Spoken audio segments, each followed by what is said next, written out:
Department of Energy and Process Engineering, Faculty of Technical Sciences, Novi Sad. I will talk to you about a small project focused on students, financed by ASHRE, supported by Carlsberg Brewery Group, Idea Lab, and also University of Novi Sad. As you may see, it's design and assembly of active air heating solar collector with forced airflow. Here are only presented the preliminary performance results because we still need to do more measurements. We have the results only for the one referent day, that's the summer referent day. We need to check the performance during the winter time, also in between. And also we had a problem in getting the equipment on time, so we need to borrow the equipment, but we managed to do the measurements. The project idea was to make a solar collector from used cans and waste carpentry materials, as well as from usable old computer parts such as PSU and coolers. The device should be used for air heating as well as for student educational experimental purposes in order to find possible applications. Although in the beginning we know that where we could use the hot air, but we didn't know the parameters we can get at the outlet of the collector chamber. So we wanted to do the experiment, and also the main purpose of this device was to educate students not only to do the tasks of thermodynamics, fluid mechanics, fluid dynamics, and others, also to apply that knowledge and to do the measurements so they can figure it out more easily and in the practical way. So this device and this project should be conducted and integrated in some courses on our faculty, which are renewable energy sources, non-conventional heating and refrigeration systems, heating, ventilation and air conditioning, energy efficiency, measurement of fluid properties, and also fluid mechanics is not listed here, but it's obvious we can use it there.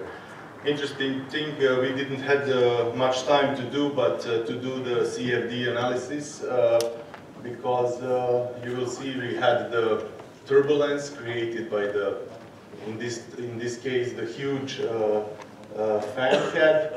So, unfortunately, we don't have the equipment to measure the turbulent airflow, so we don't know the vectors and we cannot determine the air velocity of the fluid. Just shortly to show you this project budget, it is not expensive at all. We asked and ASHRE supported us with $1,600. We still had left $600 for this. As you may see, the main part of these funds was used to buy some equipment. We were focused to buy not the cheapest, but very cheap and very interesting parts for measuring, such as Arduino controllers, also sensors, which, for example, the TMP36 sensor is cost about €1. It can be calibrated very well, so we can get temperatures at the 4th decimal, so very precise. So as I mentioned, we managed to build this device also to buy some part of the equipment for less than $1,000. And this slide, you can see the device model design. You can see the can tubes. You can see in the upper left part the PSU unit, so the power supply unit. It consists of 100 cans, perforated. I will show it later, but this is just the model. It helped us to create the device, although during the production we changed some parameters, changed the outlook of the device, and you will see how it is looking in the final setup.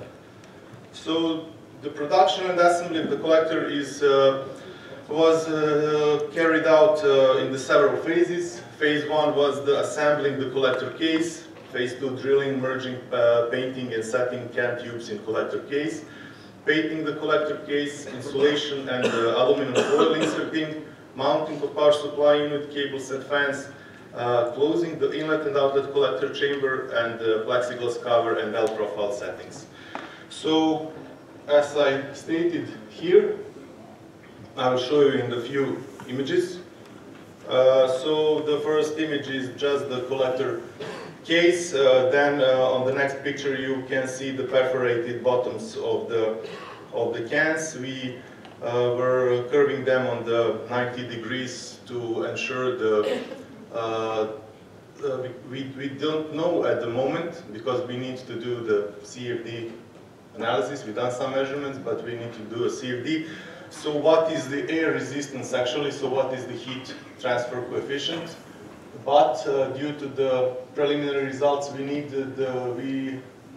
think that we can improve this heat transfer coefficient, so it should be noticed at the outlet chamber that with the increase of the air temperature. Then we need to merge these cans into the can tubes. And you may see we were building the can tube carrier, which on the last picture you can see how it looks. This is the can tube carriers with 10 can tubes. In every tube we have 10 cans, so 100 in total. And it was painted by the covering body paint used for the protection of the cars with the absorption coefficient from 95 to 97%. In the following picture, you can see the setting of the filter mesh, not to have some bugs and dust in the system, and the painting of the case. In the following picture, you can see the setup of the aluminum foil on the extruded polystyrene plates, and the mounting of the necessary cables, fans, and in the last picture in the right corner or on your left corner, you can see the additional fan of 12 or 120 millimeters in diameter, which was used to force the air into the desired place of use. On the following picture, you may see we are getting close to the final outlook of this air heating solar collector, and everything is installed. The inlet, outlet, collector chambers are covered, and the plexiglass with the profiles is set. So in this last picture you can see the final outlook of this collector. This was all done in the workshop at one of our students, and some parts of the device were created at the workshop at the faculty, and but the testing of this device was carried out at the Faculty of Technical Sciences on the top of the Mechanical Engineering Institute. On the roof, on the reference summer day, it was on the 11th or 12th July. So, in testing, for the first results, we wanted to see, to measure air velocity at the collector outlet and to calculate airflow, measure energy input required to run the fans, because we used the PSU unit from the computer, and also fans, measure atmospheric parameters at testing site, and lastly to determine the air temperature difference at the collector inlet and outlet chamber, so we could calculate the amount of heat generated. Determination of airflow was carried out according to the ISO 5802. The method used was the log-Chebychev method with the 2 axes and the 3 spots, relevant spot per X. So you can see the dimensions where the measurements were taken, and we use the average value so to determine the air velocity, which was 0.6 meters per second. The duct diameter was 120 millimeters. We, of course, had some problems in doing these measurements. The first, so we applied a few attempts to determine the air velocity. As you may see, the first attempt was to measure the air velocity at the end of the 2.08 long tube, just to see what we will get. We expected to have the turbulence, but we wanted also to see. So you can, in this graph, you can see the velocity profile we generated. It is illustratively shown. It is because there is no point to use this. But we wanted to show that this is the unsatisfactory velocity profile according to the standard we use. So what we need to do, we need to figure out how to eliminate or to decrease turbulence to generate the adequate velocity profile. The next attempt was introduction of the buffer. It was the 1.5 meters long tube duct, but twice the diameter of the previously used tube, in order to decrease velocity, increase system pressure, and then again to increase velocity and decrease system pressure,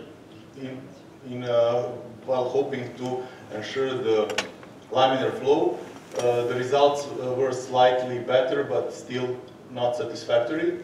So we need to do something else. So as we are oftenly saying here, the third is the attempt should be lucky one. Also was in our case. We didn't get the ideal velocity profile, but we got the satisfactory profile according to the standard.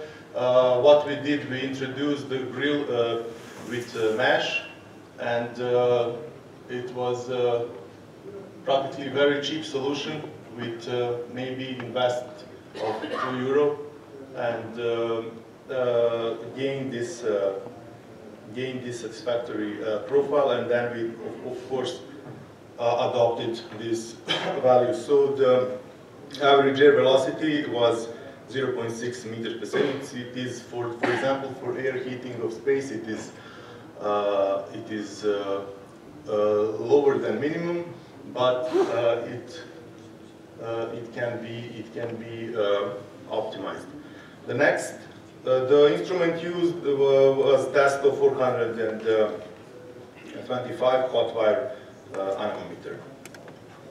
Next was the determination of energy input. As I already mentioned, we had the power supply unit from the computer, and we had also some fans, more precisely 11 fans. So you may see that the energy consumption of this device is very low, but still can be lower. It is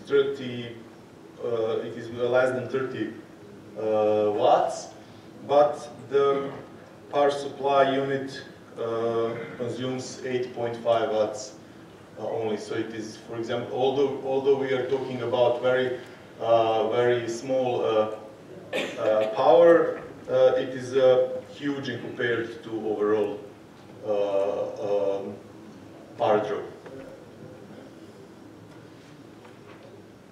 Measurement. Next was measurement of atmospheric parameters at testing site. So here it is just the Google Earth image of the Mechanical Institute in the Novi Sad. This small spot is where the collector was placed for the measurements, and there we did the measurements which are listed in this table. So what we measured the atmospheric pressure, air temperature, relative humidity, the temperature of the surface temperature of the inlet collector chamber, surface temperature of the absorber, and the surface temperature of the outlet collector chamber, and generated the following results. So what is interesting here is because it's preliminary. It is to see that on the first graph, that the temperature, the surface temperature at the outlet collector chamber is higher than the surface temperature of the absorber, so which indicates that our device works in the adequate regime, so we are not getting overheating of the absorber. The rest are just the simple graphical interpretations of, for example, changes in atmospheric temperature during the time, also relative humidity and pressure. And the following graph presents the relative the relation between relative humidity and atmospheric temperature on this referent summer day. We think that we had a measuring error here, but still the device recorded that measure. So, for example, as you may see that we have the relative humidity 54%. So we think that it's much higher than it should be according to the meteorological station, but this is the measurements were taken locally. The final measurement of the dimension we used is to determine the air temperature difference at the collector inlet and outlet chamber. We used the PT104 data logger with the probes, PT100 probes, because at that time we didn't get our equipment, so we borrowed the equipment from the fluid mechanics laboratory team. They were willing to help us, and we managed to do the measurements. So after generating all this necessary data, we used the ASHRAE psychometric calculator, which is in the scope with ANSI ASHRAE 41.6/1994, to generate the thermodynamic properties of moist air at the collector inlet. So here we use the dry bulk temperature, wet bulk temperature, humidity ratio, and enthalpy to determine the state of the air at the outlet, which is shown in the following table, and the equation used to do this is shown below this text. The last, but very simple, was it is practically the scholarly example of the mass and energy balance. Everything was going in the following, because we didn't have the potential and kinetic energy. Also, the technical work is not present, so we could develop our equation in this very simple form, which we adopted, and among this calculated the collector capacity, which is about a little less than 200 watts in average, but the maximum amount of energy generated could be with the power of 324 watts when the temperature difference is 44.3 Celsius. It is at the 12:54 on the referent summer day. So when we compare the energy generated with the average capacity is little more than 2.5 kilowatts per day, but when we compare how much energy we used to run the system, it is very, very efficient. So we were thinking about their heating solar collector applicability. So we could use it, of course, for indirect water heating, solar heating system which used air as the heating fluid or medium, and also to indirectly or directly apply it for some drying processes, for example, in the laundry, crops, tea, corn, coffee, fruits, and other. What we would do differently we would integrate the small photovoltaic system so we can ensure the energy supply for the relevant equipment, for the small notebook or laptop, because it was difficult to do the measurements on the rooftop with no electricity supply, and also our device at this moment is using the electricity supply. Also, we could regulate the airflow and the temperature if introducing the variable speed of the fan. We could control it by the regulator or potentiometer. So that is one thing we would like to do differently or to improve our device.